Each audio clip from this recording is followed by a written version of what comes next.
Now, when beginning a teardown, first step, look for screw holes. No screw holes. In lieu of screw holes, see if anything comes off. This is the battery door, so that comes off, revealing the battery pack, which charges via USB port. Which is a dope aspect of this controller. It can take the battery pack or the double A's. Fantastic. So if this breaks, if you lose this, whatever, throw in some double A's, you're in the clear. It's I love it. It appeases both people, because I know some people that are like, oh god, I hate when things have double A's. Oh, I hate being able to replace it so easily, and if the controller dies in the middle of playing, I just throw new batteries in. Oh, I hate that. And so, if you're one of those people, well, it's all right, because it comes with a battery pack. Yeah, you're in the clear. And yeah, usually, as is the case, there's a thingamabobber right there, a little bit of. Looks like it's gonna be a regular small Phillips head, I think. Yeah, that's what I have in here already. Ooh, I need a magnet. I recently disassembled the speaker, so I will utilize its magnet. Looks like it's a little dirty, but that's okay, because I don't care. It's a lot higher than my other magnet.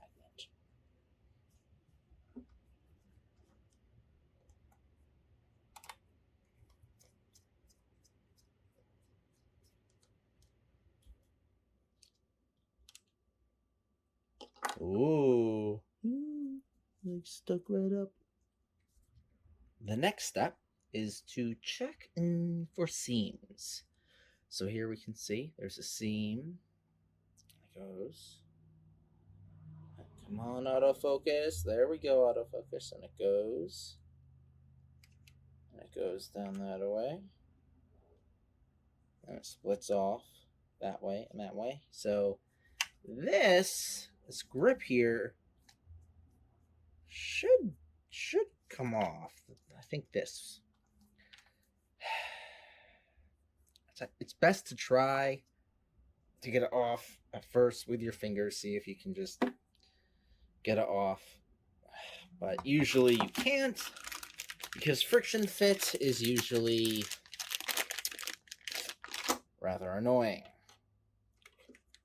And then with the Pry tool, this one's a little bit chewed up, so it'll go ahead and show that.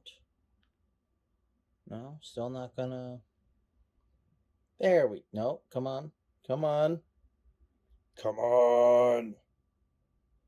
Whatever, it doesn't matter. Okay. I really hope I don't damage this shell at all. Oh, that is in there tight.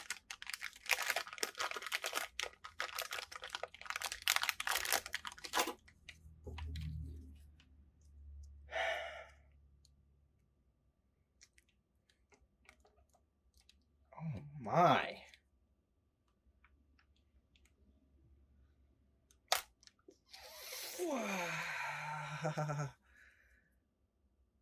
That hurt. Golly. Can't imagine what the logic making it this hard to tear down is.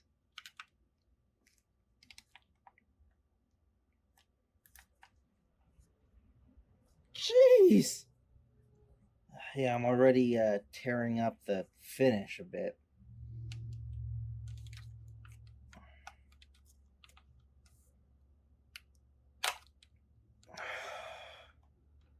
That's where I'm seeing the most action. Maybe get this under there. This here. Sorry if it's not showing completely or correctly. This is an awkward one.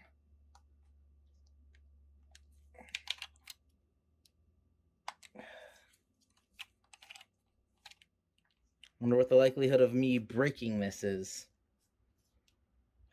I'm seeing some bending that I do not like. It's already bent the finish. I'm committed, though, to doing a teardown of absolutely every controller that I take a look at. Because, like, this controller does feel fantastic, but who knows, maybe on the inside it doesn't. I think it will, because the Doyoki Retro, was very, very high quality, and I've played over 160 hours. I feel like between 160 and 170. I don't know, I'm not certain. Because at this point, I've played more games with it, and so I don't really know. But I've been playing a decent amount of Smash with it, not with the Retro, and yeah, it's been a trooper.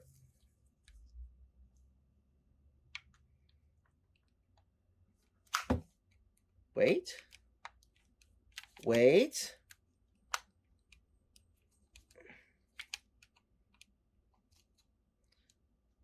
See, I'm prying it off, and it seems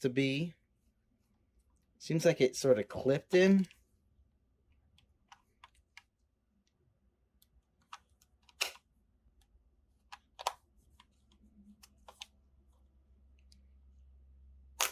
Woo!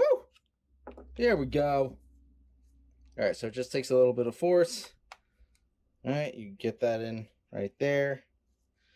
And just kind of force it, man. Just force it. Ugh. Did not feel good, and not knowing the correct way to do it, it damaged it a bit. That's going to be noticeable during, whoa, if you feel it carefully. And I broke one of the plastic pieces off. Whew, that is too tight. But you can do it without damaging the exterior and without damaging any of the clips, but I did it incorrectly so that you know what not to do. Looks like 1, 2, 3, 4 screws. Okay, I slipped it in through there. Oof, that doesn't feel great.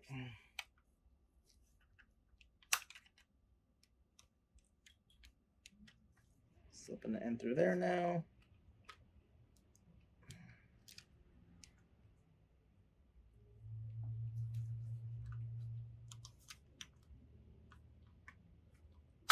Woo! Cool.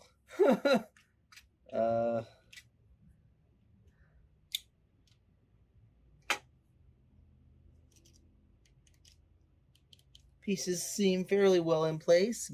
Golly, look at that. Me oh my.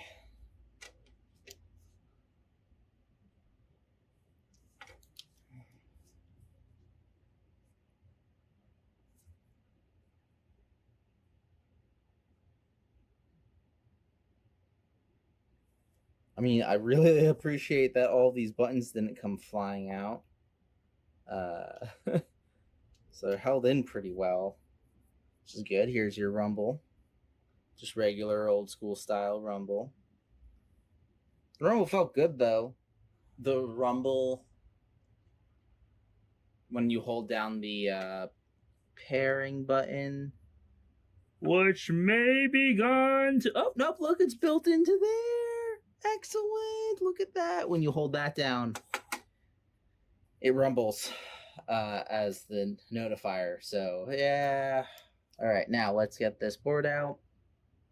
Now, one screw. Oops, sorry.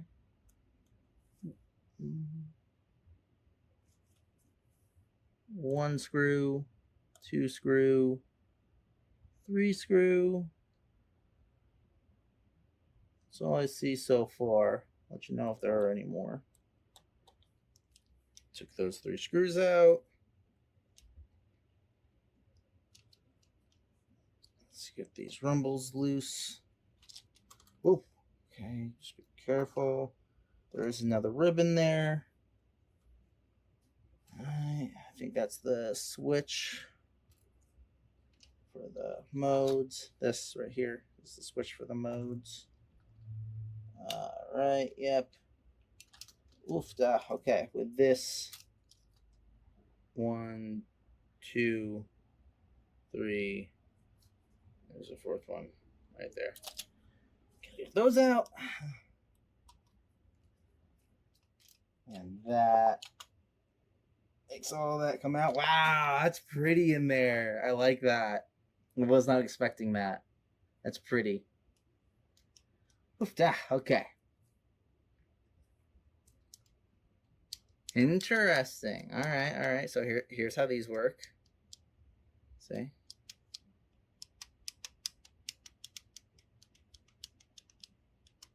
Interesting. So the tactile feel is baked into these buttons. Like I don't really even know what that would be called, but it's baked into that. Yeah, then it goes down to hit. Yeah, these microswitches. Where is the 4th one? Oh, there it is. This one's down there. Yep, I knew it. Yeah, the system buttons are membrane. Wish autofocus were a bit better on this, but that's okay. Luck it. I'll see if that does what I want it to do. Yeah, the system buttons are membrane and everything else are microswitches.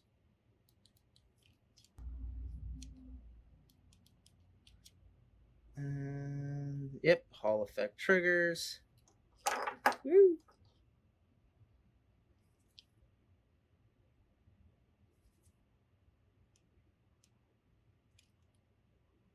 Magnet, if you want to see for sure.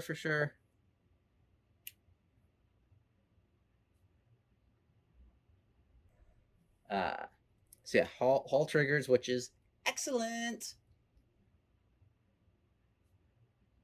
And mechanical switches all around, which micro switches specifically, which is not my favorite. They are pretty easy to desolder and just solder in new ones if you want to, but I don't know. Meh.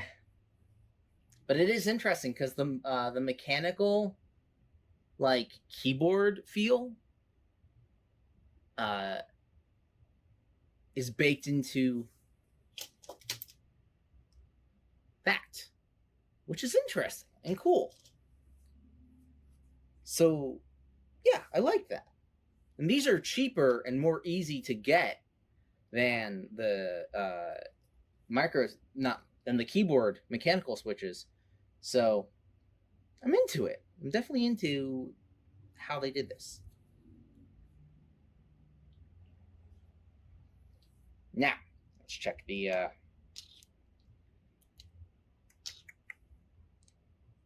I'm beginning to wonder if this doesn't actually matter and that's just me complaining about a normal thing, because they're not ever supposed to extend that far. You're like, I wonder if I'm damaging them by doing that. But they are Alps potentiometers. They might upgrade it to Hall effect in the future. But I mean, like I said, I'm 160, 170 hours in on the Alp sticks on the Dioki Retro, and no issues. Anyway, what else? What else? I think it's kind of everything. Microswitches all around, Hall effect triggers, Alp sticks, performed very well. The gate on them, which is over here. What the? Okay, that's when they start falling out. The gate feels really good. It's very smooth. Very smooth. Alright, well, I just complicated my reassembly, but that's okay. The D-pad and the face buttons stay in, which is neaterino.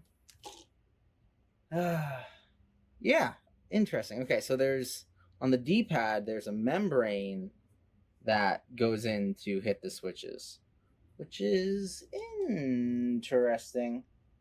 It's not a usual design. So used to ZL. On these two posts, L or R goes on first, and then L4 or R4. I can't get it to show on the camera, but there is a larger notch and a smaller notch on the Binbok. And so you just need to make sure those are lined up in their respective spots, which is not as easy as I wish it were. Ideally, you just be more careful than I was, and don't let all of your buttons fall off, because that was a stupid mistake that I made. Are there any other random little pieces floating around? No. Okay, so this is the piece. That one is the piece to switch to the mode you're in. I simply have no idea what this goes to. And I simply have no idea what this goes to. Oh, well, this definitely matches in right there. You can tell by the look of it. I think this is the correct way, though. Let's put it back together and see if I can figure out where that piece goes or doesn't go, and if you even need it. Has these nice guides right there and there that make it harder to put it together incorrectly. Yeah, something's wrong. I mean, the board, you can see that the board is bowed. So something is too high. I had this raise size up there. I think it has to be flush side up.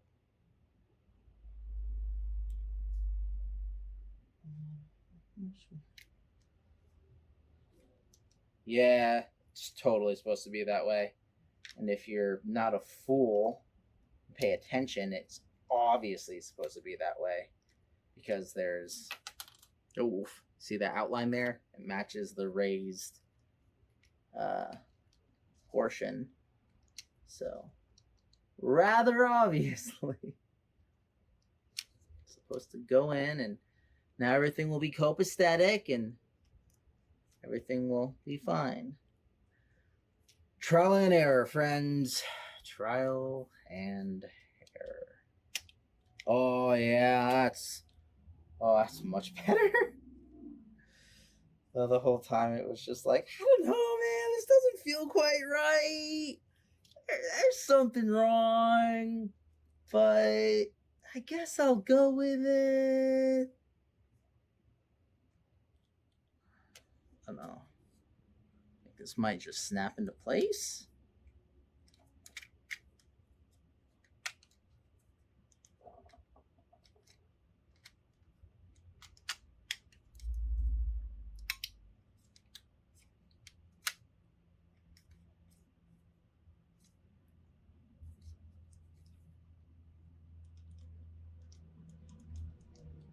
Yeah, I'm pretty sure it does help keep it in. I think it went in like this. Yeah, these aren't marked. Positive, negative, which is a little weird. It's all good though. Hey, you know what I didn't do? Put the battery in and test that it comes on before putting everything back together. There's always a possibility that I messed that up. I did. Oh, it's missing.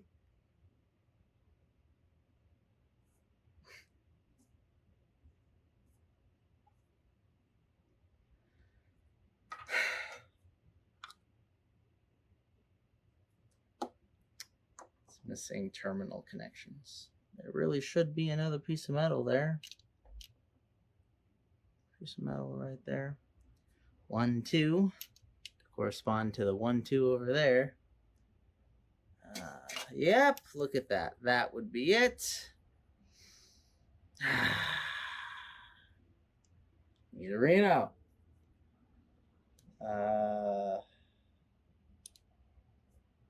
I'll need to get out some solder to remedy that.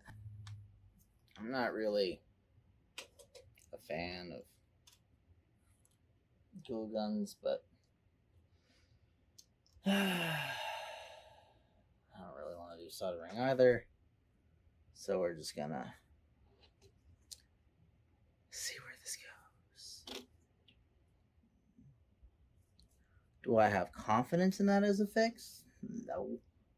There's a physical connection, but that could just be from the glue. Ideally, you don't need to do that, but if you do, you can fix what I broke with glue. And this piece, I mean, I'm sure it served a purpose. Well, maybe it didn't, but you don't need it. Yeah, it's working. All right, let me just put this back together and then never take it apart ever again. All right. I didn't put these back in. I guess they're not important. All right. I'm not taking it apart any further. Those 5 screws are staying out. They're not going back in, not doing it.